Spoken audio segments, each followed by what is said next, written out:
Pekerjaan jarak jauh atau remote work adalah gaya kerja fleksibel yang disediakan oleh perusahaan pada pekerjanya. Work remote work atau disebut juga work from home ini memungkinkan pengguna atau pekerja untuk bekerja di luar lingkungan kantor. Dengan koneksi yang stabil, pengguna dapat berkomunikasi dengan anggota kantor dan pengguna lainnya dari lokasi jarak jauh manapun. Dengan menerapkan pekerjaan jarak jauh, perusahaan dapat mengurangi biaya perawatan seperti peralatan alat, peralatan komunikasi, dan tunjangan lainnya seperti makanan dan transportasi bagi para pekerja dapat berkurang. Fasilitas pekerjaan jarak jauh yang disediakan oleh perusahaan dapat bersifat sementara atau permanen, berdasarkan fleksibilitas kebijakan dan norma perusahaan. Pekerjaan jarak jauh memerlukan perusahaan untuk mengembangkan kebijakan untuk mengatur penggunaan peralatan, pemantauan jaringan, dan keamanan, serta harapan terkait kinerja pengguna.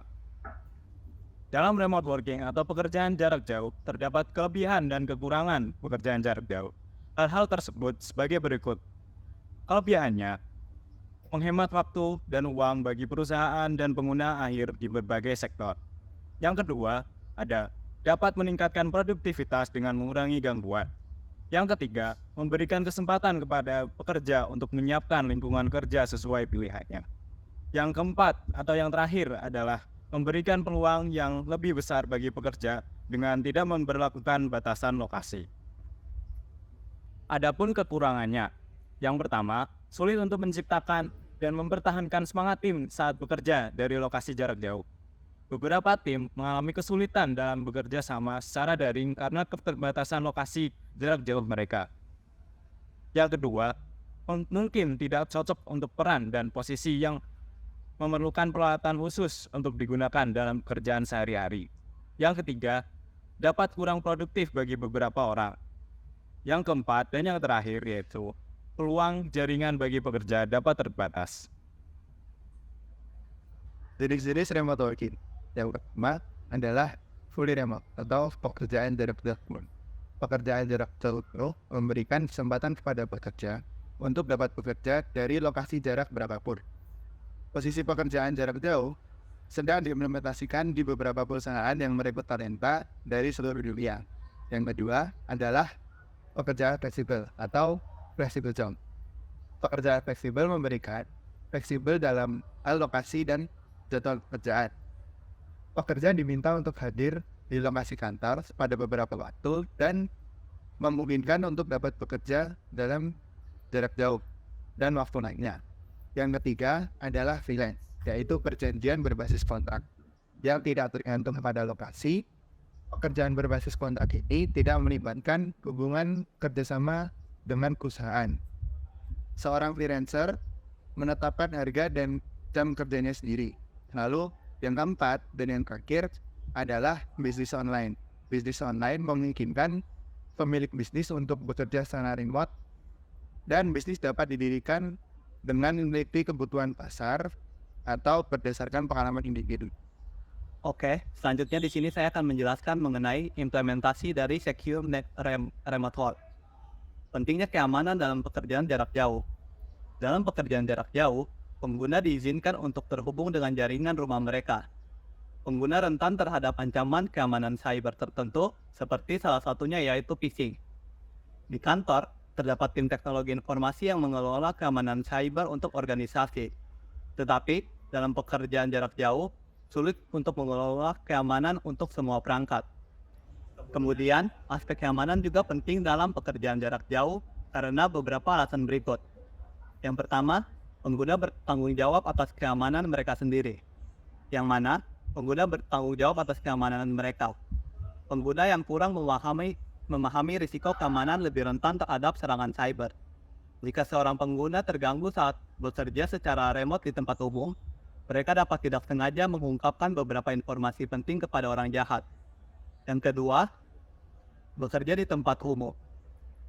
Tempat umum tidak aman, dan pengguna dapat dikelilingi oleh penjahat cyber atau pesaing organisasi mereka yang mungkin mencoba mencuri informasi penting. Menghubungkan ke jaringan Wi-Fi publik dan colokan pengisian daya dapat menyebabkan kebocoran informasi rahasia atau memberikan akses tidak sah kepada jaringan organisasi oleh penjahat cyber. Yang ketiga, kurangnya kesadaran keamanan. Selama pekerjaan jarak jauh, kurangnya kesadaran keamanan dapat membuat pengguna menjadi korban serangan cyber. Pengguna yang tidak terlatih dalam keamanan perangkat cenderung menggunakan kata sandi lemah untuk akun mereka yang dapat dengan mudah ditebak oleh seorang peretas. Mereka juga dapat secara tidak sengaja membocorkan beberapa informasi dengan cara lain. Poin selanjutnya yaitu persiapan untuk mengurangi risiko. Seorang pengguna yang terlatih dengan baik dapat mengurangi risiko kebocoran informasi kepada penjahat cyber. Selama pekerjaan jarak jauh, jika pengguna diinformasikan tentang ancaman cyber yang mungkin mereka hadapi, mereka dapat siap menghadapi serangan tersebut. Adapun hal-hal yang harus dan jangan dilakukan dalam pekerjaan jarak jauh. Yang pertama, pastikan bahwa jaringan aman. Yang kedua, hanya gunakan jaringan pribadi. Jika kita harus menggunakan jaringan publik, gunakanlah VPN. Yang ketiga, hanya gunakan perangkat yang dikeluarkan oleh perusahaan untuk pekerjaan. Yang keempat, jika diperlukan, gunakan sertifikat digital untuk mengotentikasi mesin. Yang kelima, selalu gunakan kebijakan keamanan yang kuat untuk layanan cloud yang dapat berintegrasi dengan solusi keamanan berbasis infrastruktur kunci publik yang komprehensif. Yang keenam, ikuti kebijakan tim IT untuk penggunaan internet dan aplikasi. Yang ketujuh, ikuti pelatihan keamanan yang melibatkan seluruh organisasi. Dan 8, jika perlu, gunakan sertifikat untuk mengenkripsi dan mengotentikasi email. Yang kesembilan, selalu gunakan kata sandi yang kuat dan unik serta autentikasi 2 faktor untuk setiap akun agar keamanannya terjaga. Yang ke-10, gunakan alat manajemen kata sandi yang aman untuk menyimpan semua kata sandi yang diperlukan untuk pekerjaan remote working. Yang ke-11, selalu gunakan teknologi manajemen antivirus yang terpusat untuk memantau dan memperbarui perangkat lunak dengan mudah di seluruh organisasi. Yang ke-12, gunakan tanda tangan digital untuk menandatangani kontrak, kebijakan, dan dokumen hukum lainnya. Setelah membahas hal yang harus dilakukan saat pekerjaan jarak jauh, mari kita bahas hal yang jangan dilakukan untuk pekerjaan jarak jauh. Yang pertama, jangan gunakan jaringan publik. Jika terpaksa, kita harus menggunakan VPN agar keamanan terjaga. Yang kedua, jangan gunakan perangkat pribadi atau tidak sah untuk pekerjaan. Yang ketiga, jangan unduh aplikasi atau perangkat lunak tanpa persetujuan dari tim IT.